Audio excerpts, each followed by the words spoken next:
He parks the rental car 3 blocks from the building, not in the executive garage, the underground one with the assigned spots and the placard that says reserved for C-suite, and the elevator that goes directly to the top floor without stopping, bypassing every other level the way wealth bypasses inconvenience.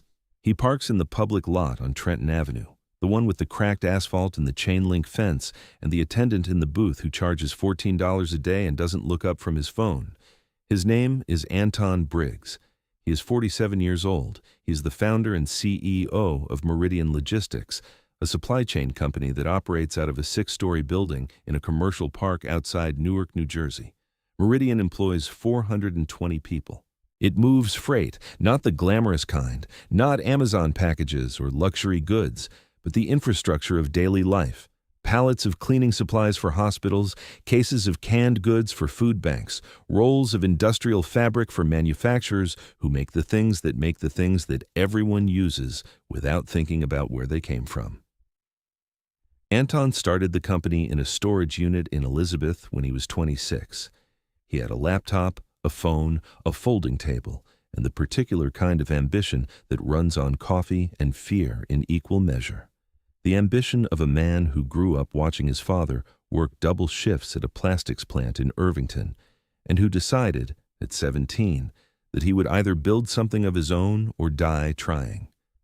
His father, Booker, never complained about the plant. Never. Not once.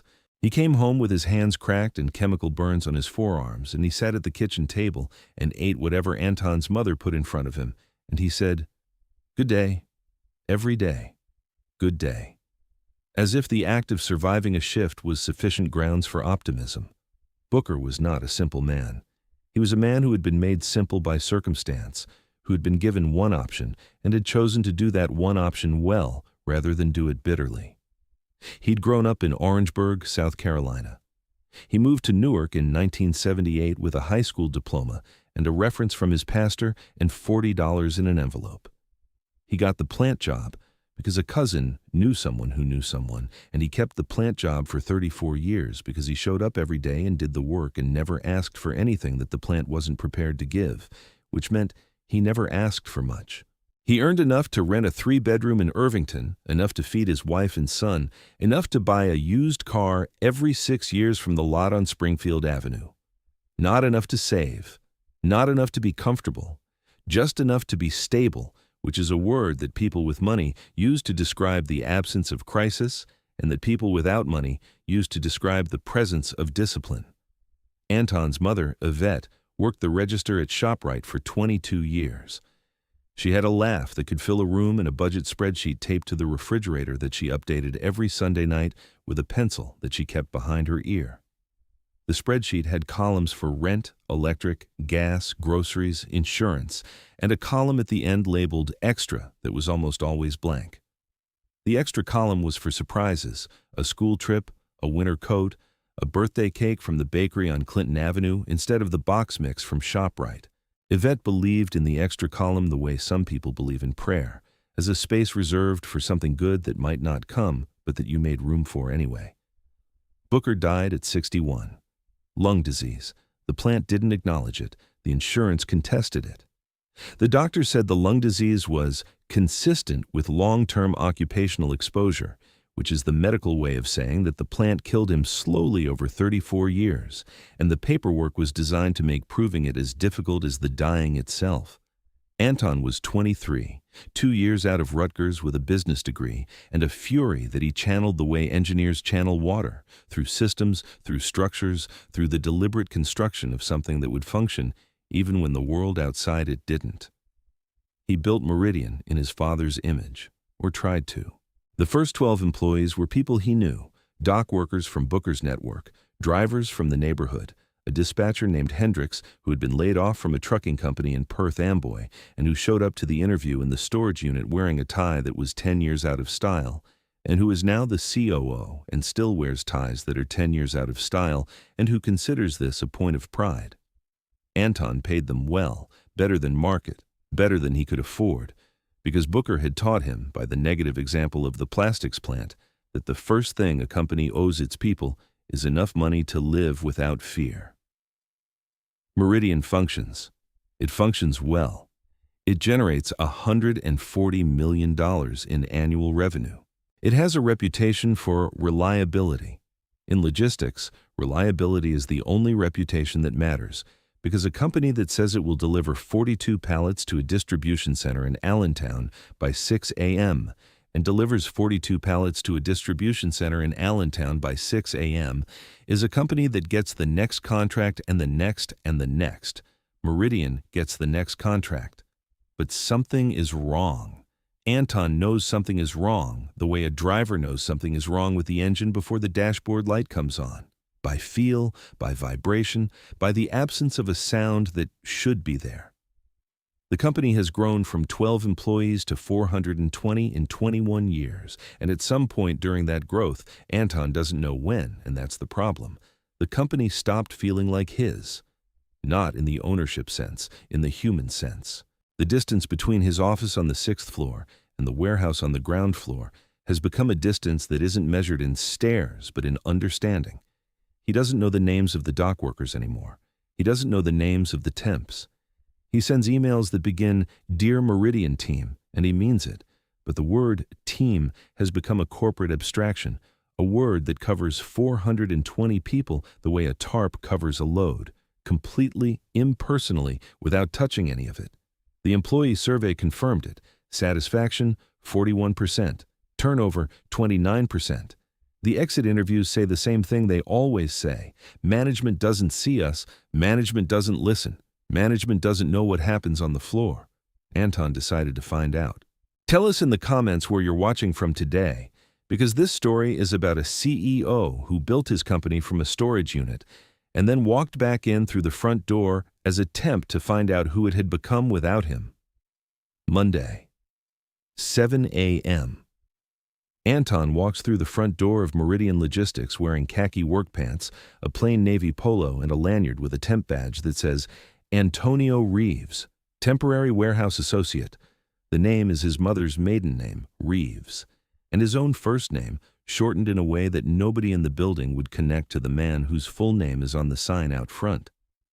The badge was issued through the temp agency that Meridian uses for seasonal labor, a detail arranged by his COO, Hendricks, who is the only person in the building who knows. Hendricks thought the idea was reckless. He told Anton this in the precise language of a man who has been COO for 9 years and who considers it his job to prevent the CEO from making decisions that could end up as cautionary tales in business school case studies. If someone recognizes you, this becomes a PR story, Hendricks said. CEO plays pretend while his employees do actual work. If my own employees don't recognize me, that's a bigger story, Anton said. That means I'm a stranger in my own building. He is a stranger in his own building. He walks through the lobby he redesigned 2 years ago. New carpet, new lighting, a reception desk with a digital directory and a logo wall that cost $40,000. And the receptionist looks at his temp badge and points him toward the hallway that leads to the warehouse without making eye contact. The hallway is long. The carpet ends 20 feet in and becomes concrete. The lighting changes from the warm LED of the lobby to the flat fluorescent of the operations floor. The temperature drops. The sound changes from the quiet hum of office HVAC to the mechanical roar of forklifts and conveyor belts and the constant beeping of vehicles backing up. The warehouse is 100,000 square feet of organized chaos, pallets stacked to the ceiling on industrial shelving, forklifts threading between aisles with the reckless precision of New York taxis. Dock doors open to the loading bays where trucks idle and exhaust fumes mix with cold January air.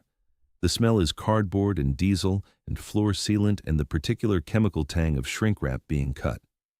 A man is standing at the staging area with a clipboard and a radio and the posture of someone who owns the space he's standing in. He is the floor manager. His name tag reads, Kelvin Trask. You the new temp? Trask says. He doesn't look up from the clipboard. Yeah, Antonio. You done warehouse before? Some. Some means no. Here's how this works. You pick orders. Scanner tells you what to pull, where it is, how many. You pull it, you stage it, you scan it out. Rate is 40 units an hour. Below 30, you're out. Above 50, nobody cares, but it looks good on the board. He points to a whiteboard on the wall with names and numbers. The temps are at the bottom. Break at 10, lunch at 12:30. Bathroom is down the hall past the locker room. Don't use the office bathrooms. Those are for salaried staff. Got it? And Antonio? Trask looks at him for the first time. His eyes are flat, not hostile, flat the way eyes get when they have looked at 100 temp workers and learned not to invest in any of them, because 60% won't be here next week. Don't be late. Don't be slow. Don't ask questions. The last temp asked me why we don't have water coolers on the floor, and I told him the same thing I'll tell you, because nobody upstairs thought to put one there. Anton nods. He picks up the scanner. He walks onto the floor. If this story has touched your heart, take a moment to share it and subscribe to Untold Hearts, because sometimes the person who built the company is the last one to see what it's become. The first 4 hours are a lesson in the physics of labor. Anton is not unfit. He works out, a gym in his building, personal trainer 3 times a week, the kind of exercise that maintains the body of a man who sits in meetings and reads reports and makes decisions from a leather chair. The gym did not prepare him for this. The gym does not simulate the act of pulling 60-pound cases of industrial cleaning solution from a shelf 8 feet high, stacking them on a pallet, scanning them, moving to the next aisle, and doing it again. 40 units an hour. Every hour. For 8 hours. By hour 2, his shoulders are burning. By hour 3, his lower back has entered into a negotiation with his spine that his spine is losing. By hour 4, his hands, the hands that sign contracts and shake hands with investors and hold a coffee cup in meetings, are raw from the edges of cardboard boxes and the ridges of the scanner grip. He pulls 34 units in the first hour. Trask walks past the whiteboard, looks at the number, says nothing. By the second hour, Anton is at 38. By the third, 41. He's learning the rhythm, the way the scanner beeps when you hit the right barcode, the way the pallet jack glides on the smooth floor but catches on the seam between concrete pours, the way the shelving system is organized by zone, and the zones have a logic that isn't immediately obvious but becomes clear once your body has memorized the distances. He works alongside 3 other temps. 2 of them are young, early 20s, quiet, headphones in, moving through the aisles with the mechanical efficiency of people who have done this at 6 different warehouses and will do it at a 7th when this contract ends. The third is older, a man in his 50s named Price, heavyset with a knee brace on his left leg and a limp that he compensates for by leaning on the pallet jack during the long walks between aisles. Price talks, not a lot, just enough to fill the silence between scans. He's been temping for 3 years. Before that, he managed a warehouse in Camden, a smaller operation, independent, that closed when the company lost its biggest contract to a competitor that underbid by 11%. 11%, Price says. That's what 27 jobs cost, 11%. You couldn't match it? We couldn't match it without cutting wages. The owner wouldn't cut wages, said it wasn't right. 6 months later, we were closed. The competitor got the contract, paid their people $9 less an hour, and delivered the same product. Price pulls a case from the shelf and sets it on the pallet with the careful precision of a man whose knee does not allow for carelessness. The system rewards the people who pay the least. That's not a complaint. That's math. Anton thinks about this. He thinks about Meridian's temp labor costs, a line item he reviews quarterly. A number that represents the hourly rate paid to the temp agency, which takes a cut and pays the worker what's left. He knows the number. He does not know what the number feels like at hour 4 of a shift with burning shoulders and raw hands and a knee brace and a scanner that beeps without empathy. If you're enjoying this story, hit that like button right now. It takes 1 second, costs nothing, and tells us to keep making stories like this one. Back to the story. Lunch, 12:30. Anton goes to the break room. The break room for warehouse staff is on the ground floor, adjacent to the locker room. It has a microwave, a refrigerator that is too small for the number of lunches it holds, a table with 8 chairs for a shift of 45 people, and a television mounted on the wall that is tuned to sports and that nobody can hear because the volume competes with the ventilation system and loses. The room smells like reheated leftovers and cleaning solution, and the faint chemical signature of the warehouse itself, cardboard and diesel and floor sealant, which has embedded itself in the walls and the carpet and the clothes of everyone who works here, and which follows them into every room they enter, including this one. There are no windows. Anton notes this the way he's been noting everything, with the specific attention of a man who is seeing his own building for the first time. The break room on the 4th floor, the office break room, the one with the espresso machine and the granola bars and the fruit bowl that is restocked every Monday, has floor-to-ceiling windows overlooking the parking lot, and beyond it, the turnpike. And beyond that, the Manhattan skyline on clear days. The warehouse break room has a wall. The wall has a clock on it. The clock is 10 minutes fast, which nobody has corrected because correcting the clock requires a ladder, and the ladder is in the maintenance closet, and the maintenance closet is on the 3rd floor, and the 3rd floor is office territory.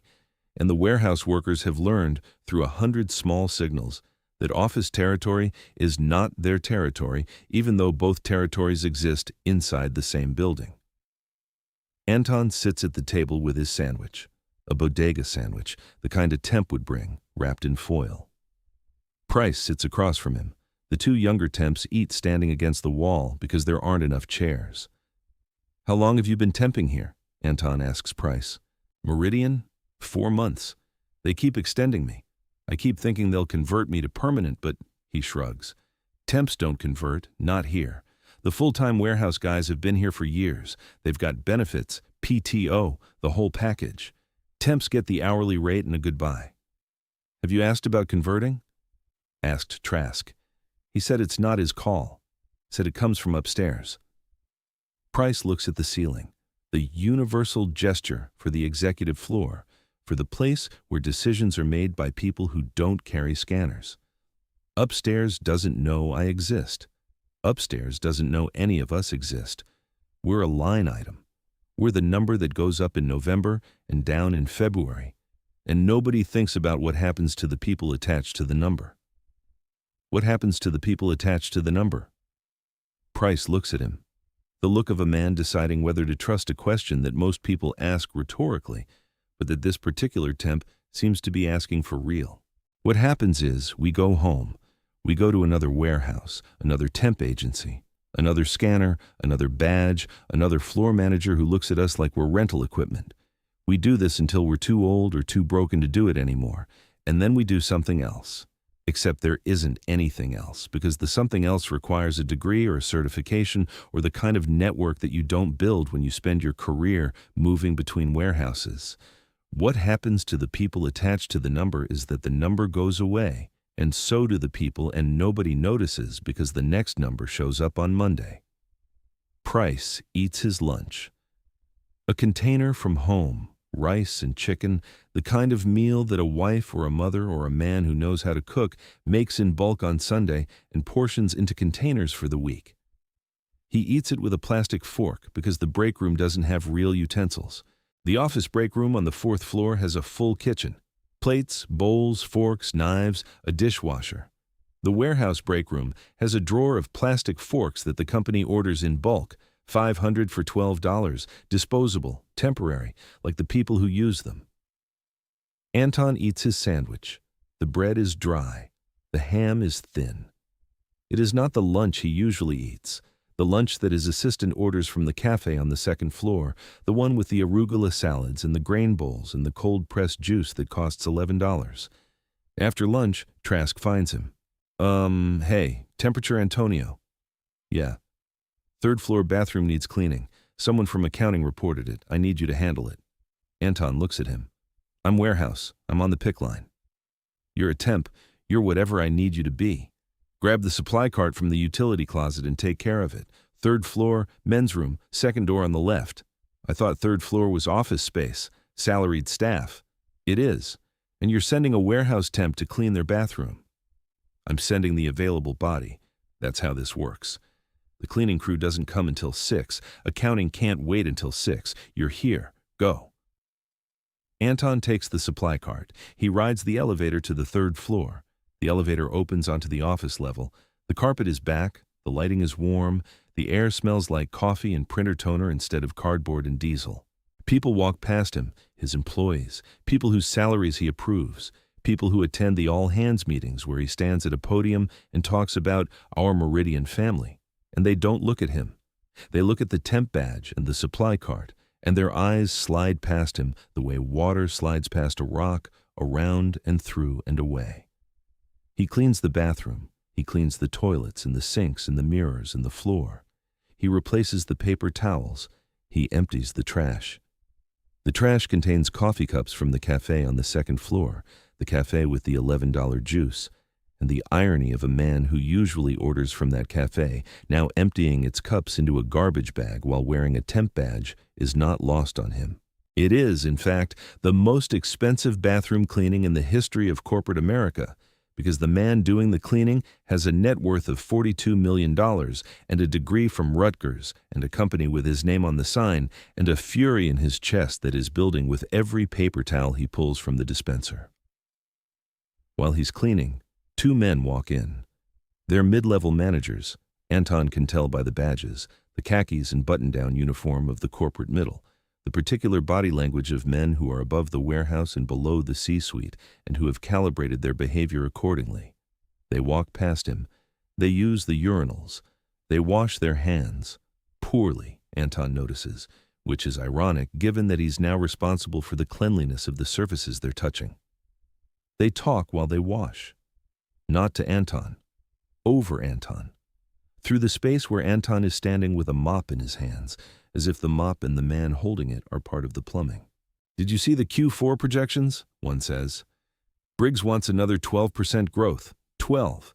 Where's it coming from? We're already running the dock at 90% capacity." He doesn't know what 90% capacity looks like. He knows what it looks like on a spreadsheet. A spreadsheet doesn't sweat. A spreadsheet doesn't quit either. You see the turnover numbers? 29%. Warehouse is worse, closer to 40 if you count the temps. Temps don't count. That's the whole point of temps. They leave. They don't flush. They don't acknowledge Anton.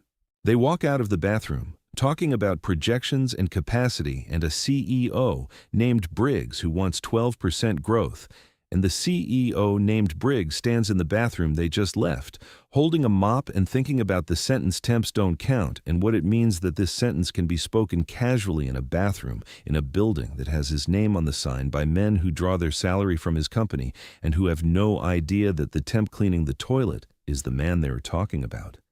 He finishes. He wheels the supply cart back to the elevator. A woman from accounting, he recognizes her from the quarterly presentations, though she doesn't recognize him, holds the elevator door. "Thanks," he says. "Sure," she says. She doesn't look at him. She looks at her phone. The elevator descends. The carpet becomes concrete. The warm lights become fluorescent. The coffee smell becomes diesel. He is back on the warehouse floor, and the scanner is waiting, and the pallets are waiting, and the shift has 4 more hours, and the sentence "temps don't count" is in his head like a splinter that he can't reach and can't remove, and that hurts every time he moves.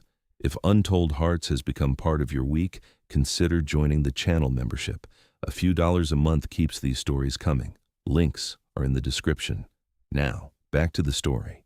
Day 3, the water cooler. There are no water coolers on the warehouse floor. Anton noticed this on day 1. 100,000 square feet of physically demanding labor, and the only water source is the locker room sink, which is a 5-minute walk from the far end of the pick aisles. The office floors have water coolers every 50 feet. The warehouse has none. He notices other things too. He notices that the warehouse floor doesn't have a first aid station. There's a first aid kit mounted on the wall near the dock supervisor's office, but it's locked, and the key is with Trask, and Trask is not always on the floor. He notices that the forklift operators, the certified ones, the full-timers who've been here for years, wear high-vis vests that the company provides, but the temps don't get vests. The temps wear whatever they came in wearing. In a warehouse where forklifts move at 15 miles an hour between aisles that are 12 feet wide, the difference between a man in a high-vis vest and a man in a navy polo is the difference between visible and invisible, which in a warehouse is the difference between safe and not safe. He notices the temp schedule. Temps work Monday through Friday, 8 hours, no overtime. Full-timers can pick up overtime at time and a half. Temps cannot. This means that during peak season, November through January, when the freight volume doubles and the warehouse runs 16-hour days, the company brings in more temps rather than paying overtime to the ones already there. The temps make $15.60 an hour. A full-timer on overtime makes $23.40. The company saves $7.80 per hour per worker by using temps instead of overtime. Multiply by 40 temps, 8 hours, 60 peak season days. That's $149,760 saved. The savings go into the margin. The margin goes into the quarterly report. The quarterly report goes to the board. The board says, "Good quarter." Nobody says, "We saved $150,000 by making sure the people who need money most couldn't earn any extra." Anton writes all of this in the notebook. Anton asks Price about the water. "The last guy who asked about water coolers got told it was under review," Price says. "That was 8 months ago, still under review. I think under review is corporate for we heard you and we don't care." "What about the heat in summer?" "Last July, 2 temps passed out on the floor, not collapsed, just went down. Heat exhaustion. The medic came. They got sent home. No incident report. No water coolers. The floor supervisor told us to drink more water before our shift." "From where?" "The sink in the locker room that takes 5 minutes to reach, the vending machine that charges $2 for a bottle. We're making $15.60 an hour. $2 for water every 2 hours is..." "Do the math." Anton does the math. $2 times 4 bottles per shift times 5 shifts per week times 45 warehouse workers. That's $1,800 a week in vending machine water. A commercial water cooler station with a filtration system costs $1,200 installed and $50 a month in filters. The cooler pays for itself in 4 days. He writes this down. He writes everything down in the same pocket notebook that he keeps in his khaki work pants, filling pages with numbers and observations and the accumulating evidence that the company he built from a storage unit in Elizabeth has become a place where the people on the ground floor and the people on the 6th floor live in 2 different buildings that happen to share an address. Price watches him write. Price has been watching him all week, not suspiciously, but with the careful attention of a man who has worked in enough warehouses to know the difference between a temp who's passing through and a temp who's paying attention. "You write a lot," Price says. "I think a lot." "Most temps don't think. Most temps survive. There's a difference." "My father would have agreed with you." "What did your father do?" "He worked in a plant, plastics, 34 years, double shifts. He came home every night and said good day, and he meant it." Price nods. The nod of a man who recognizes the type. The men who work with their hands and their backs and who measure a day not by what they accomplished, but by what they endured. "My father drove a bus," he says. "Route 44, Camden to Cherry Hill and back, 31 years. He knew every passenger by face, not by name, by face. He'd say morning to every one of them, and they'd say morning back, and that was the whole transaction. He said the job wasn't driving the bus. The job was making sure everyone got where they needed to go." That's a good way to think about it. That's the only way to think about it. The question isn't, what do you do? The question is, who are you moving? Day 4. The conversation with Trask. It's the end of the shift. 4:30 p.m. The warehouse is clearing out, day shift leaving, evening crew arriving. The transition is a choreography that happens twice a day without ceremony. Scanners are placed on charging docks, pallet jacks are parked in the designated zones, the whiteboard numbers are tallied, and the day shift walks to the locker room in the particular shuffle of people whose bodies have negotiated 8 hours of labor and arrived at a truce that will last until the alarm goes off tomorrow morning. Anton is at the staging area, finishing his last pallet, when Trask approaches. Trask has been watching him all week. Anton knows this because Trask watches everyone. It's his job, it's what floor managers do. But the watching has changed over the course of 4 days. On day 1, Trask watched him the way he watches all temps, with the flat assessment of a man evaluating whether a new piece of equipment will perform to spec. By day 4, the watching has acquired a texture, a curiosity. Anton's numbers are good. Anton's questions are unusual. Anton's notebook is suspicious, in the specific way that a notebook in a warehouse is suspicious. Nobody takes notes on a pick line unless they're either a safety inspector or a man with a purpose that the floor manager hasn't figured out yet. "Antonio, got a minute?" "Yeah." "Your numbers are good. 46 average this week. That's better than most temps. Better than some full-timers. Trask looks at the whiteboard. But I gotta be honest with you. You're not gonna last here. Why not? Because you asked too many questions. You asked about the water coolers. You asked about the bathroom policy. You asked about temp conversion. You asked Price about the warehouse in Camden. You're a temp, man. Temps don't ask questions. Temps do the work, take the check, and move on. The ones who ask questions are the ones who get frustrated when nothing changes, and the ones who get frustrated leave. I've seen it 100 times. What if the questions have answers? They have answers. The answer is always the same. Upstairs decides. And upstairs doesn't come down here. The last time someone from corporate walked through this warehouse was, Trask thinks. The CEO did a walkthrough in September. He was here for 20 minutes, wore a hard hat, shook some hands, took a picture for the newsletter. 20 minutes. He didn't talk to a single temp. He didn't ask about the water. He didn't ask about the bathrooms. He walked through like a tourist and left. Trask leans against the staging rack. He crosses his arms. He has been a floor manager for 6 years. Before that, he was a dock worker. Before that, he was a driver. He has worked his way up through the operations hierarchy the way men in logistics work their way up, by being the person who solves problems at 3 a.m. when the truck breaks down on I-95 and the freight has to be in Allentown by 6, and there is no second truck and no budget for a third-party carrier, and the only option is to figure it out, which Trask did every time, because Trask is the kind of manager who manages not from a clipboard, but from competence, from the accumulated knowledge of every shift he's ever worked and every problem he's ever solved and every temp he's ever trained who either lasted or didn't. You want to know what I'd change? Trask says. He doesn't wait for an answer. I'd make the 6th floor come down here for a month. Not a walkthrough, a month, picking orders, driving forklifts, eating lunch in a room with 8 chairs, using the bathroom on the ground floor that hasn't been renovated since the building was built. I'd make them carry a scanner until their hands look like yours. He points at Anton's hands. Anton looks at them. The skin between his thumb and forefinger is blistered. The calluses are forming. The early ones, soft and white and tender, the ones that haven't hardened into the permanent topography that the full-timers carry. The geography of labor mapped onto the palm. Then I'd ask them to write a growth target, Trask says. After a month of pulling orders and cleaning toilets and eating vending machine sandwiches, I'd ask them to sit in a boardroom and say, 12% growth, with a straight face. I don't think they could do it. I think the words would taste different in their mouths. Anton stands very still. He remembers the September walkthrough. He remembers the hard hat.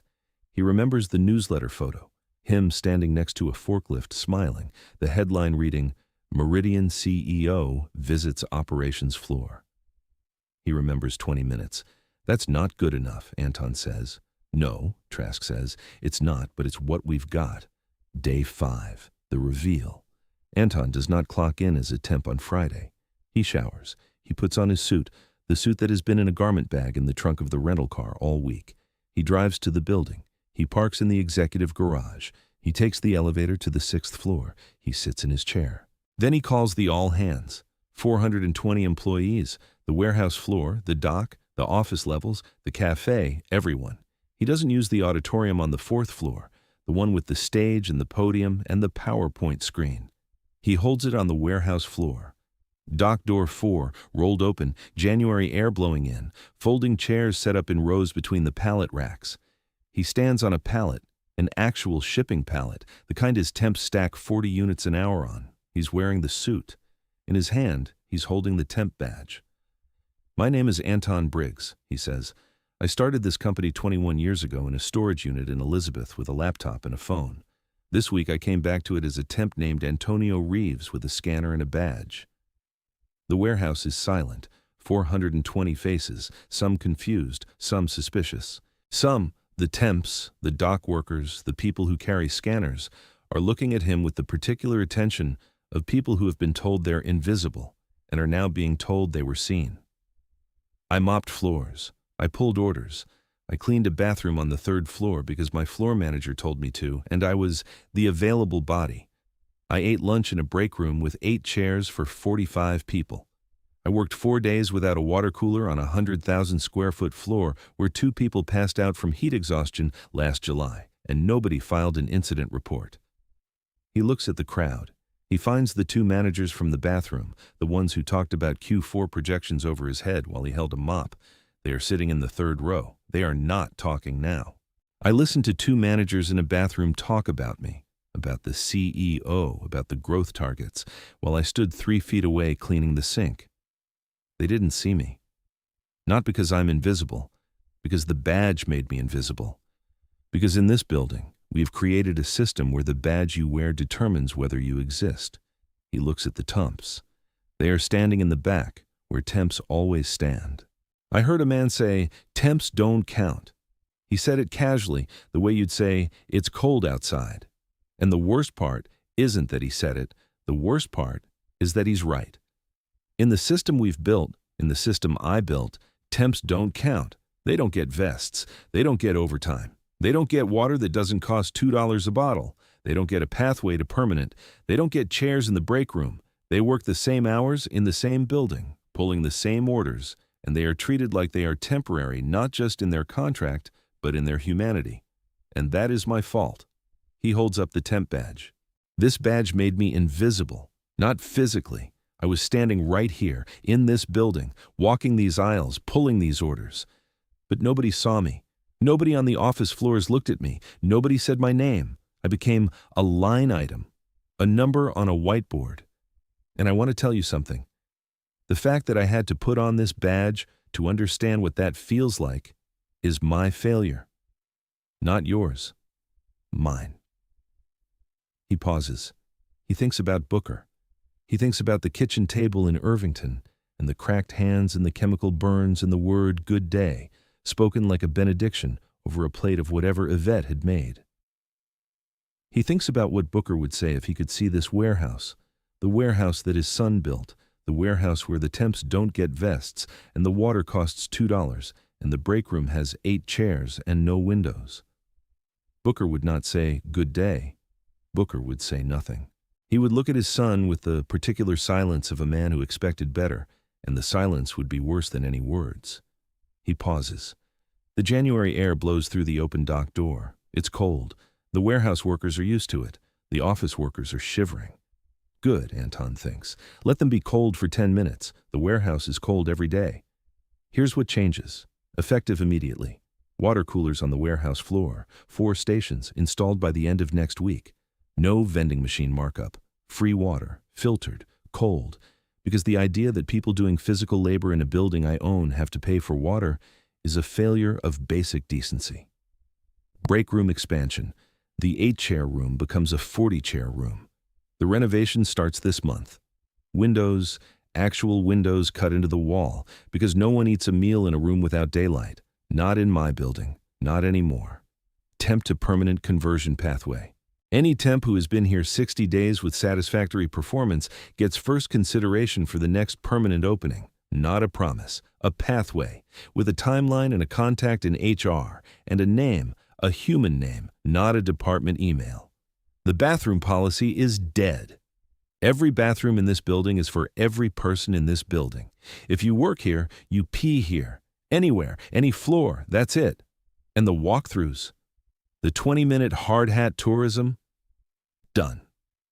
Starting next month, every member of the leadership team, every VP, every director, every person on the 6th floor works 1 shift per quarter on the warehouse floor. Not observing, working, pulling orders, stacking pallets, eating in the break room, using the bathroom on the ground floor. Because you cannot lead people you don't see, and you cannot see people from the 6th floor. He looks at Trask. Trask is standing at the edge of the crowd with his arms folded and his clipboard against his chest, and an expression that Anton cannot read. Not hostile, not warm. Something in between, the expression of a man who has been told that things will change and who has learned from experience that the word change in a corporate context usually means, "We'll talk about it for 3 months and then forget." "Trask," Anton says, "you told me that upstairs doesn't come down here. You were right. I'm here now, and I'm not leaving." He puts the temp badge on the pallet. He leaves it there. He steps down. The warehouse is quiet for 3 seconds. Then Price, the man with the knee brace who's been temping for 4 months, who lost his warehouse in Camden to an 11% underbid, who told Anton that the system rewards the people who pay the least, starts clapping. It's a slow clap, the kind that starts with one pair of hands and builds. The dock workers join. The full-time warehouse staff. The temps, all of them, standing in the back where temps always stand, the margins of the room, the edges of the company, join. The office workers join last, they always do. 1 month later, the water cooler is installed, 4 stations, stainless steel, filtered, cold. They sit at the corners of the warehouse floor, spaced so that no worker is more than a 90-second walk from clean, cold water. The cost was $4,800 installed. The annual filter cost is $600. The total is less than the catering budget for a single board dinner. Anton stood in the warehouse on installation day and watched the plumber connect the last line. The first person to fill a cup was a temp, a woman in her 20s, new that week, who walked up to the cooler and filled a paper cup and drank it and filled it again and said to no one in particular, "Finally." She didn't know the history. She didn't know about the 8 months of under-review. She didn't know about the 2 temps who passed out in July. She just knew that she was thirsty and there was water and it was free. And the word "finally" carried the weight of every worker who had ever been thirsty on that floor and been told to drink from the locker room sink. The high-vis vests now go to everyone. Temps, full-timers, every person on the warehouse floor. The vests cost $11 apiece. The company ordered 60. $660 for the safety of 60 people. Anton put this number in a memo to the board without commentary, because commentary would have been an insult. The number speaks for itself, and what it says is that the company spent 21 years not spending $660 on the safety of the people who carry its freight. The break room renovation is underway. The wall has been opened. The windows are in, 3 of them facing east, catching the morning light. The chairs went from 8 to 40. The television has been replaced with a larger one that actually has volume.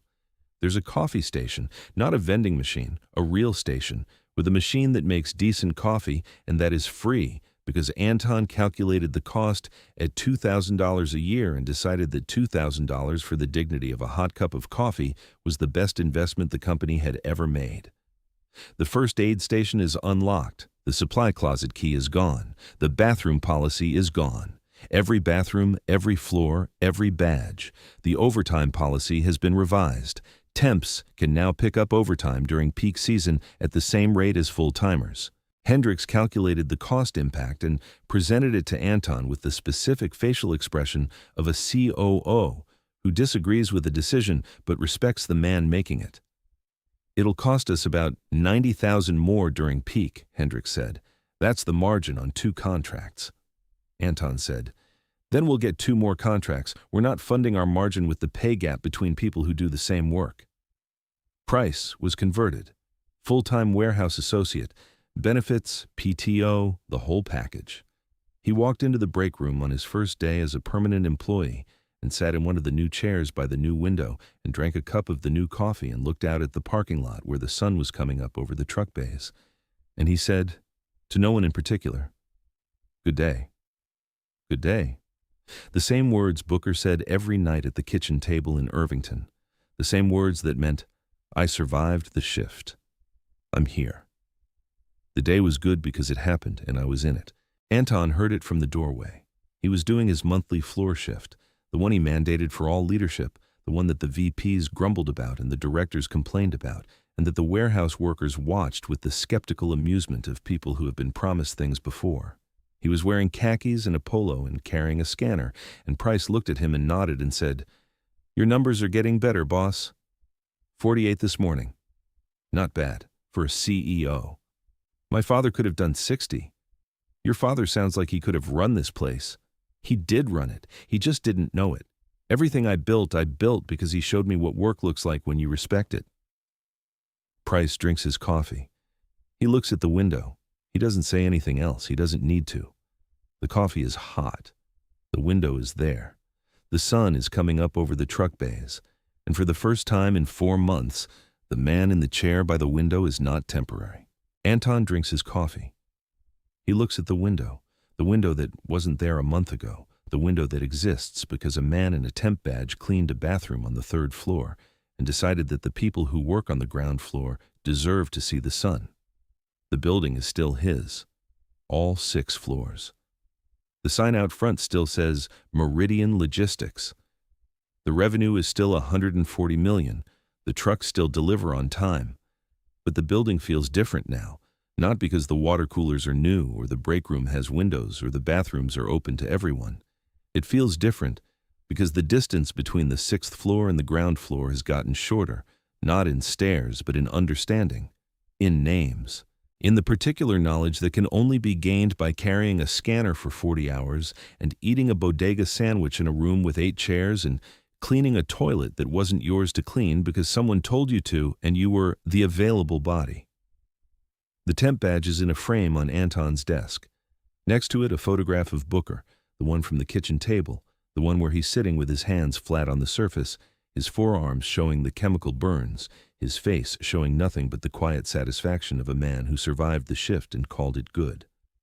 The badge and the photograph sit side by side. The son who built the company and the father who taught him what work means, the temp who cleaned the bathroom and the CEO who signed the check. The same person, the same hands. Good day. Thank you for watching this story. If it reminded you that the distance between the corner office and the warehouse floor is measured in badges and bathrooms and water coolers, share it. Subscribe to Untold Hearts for more stories about the people who build companies and the people who carry them. And tell us in the comments, what would change if your CEO worked your shift?